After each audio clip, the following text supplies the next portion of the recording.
आज का स्लोगन, संगम युग का एक एक सेकंड वर्षों के समान है, इसलिए अलबेलेपन में समय नहीं गवाओ।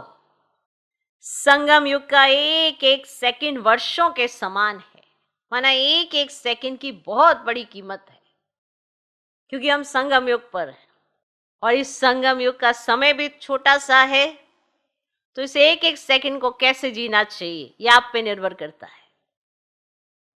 व्यर्थ में ले जाते हो, समर्थ में ले जाते हो, कैसा चिंतन रखते हो, यह आप पर निर्भर करता है।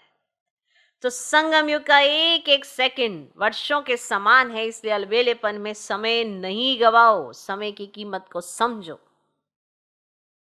जिसने समय को समझा, समय उसे समझेगा। ये समय ऐसे ही नहीं जा रहा, ये सब कुछ रिकॉर्ड कर रहा है और यही फिर पलट के हमें मिलता है। भले हम सबसे छुपा लेंगे, पर समय तो देख रहा है, ड्रामा तो नूंद रहा है। ये ड्रामा समय ही है। तो संगम युग का एक एक सेकंड वर्षों के समान है, इसलिए अलबेलेपन में समय नहीं गवाओ।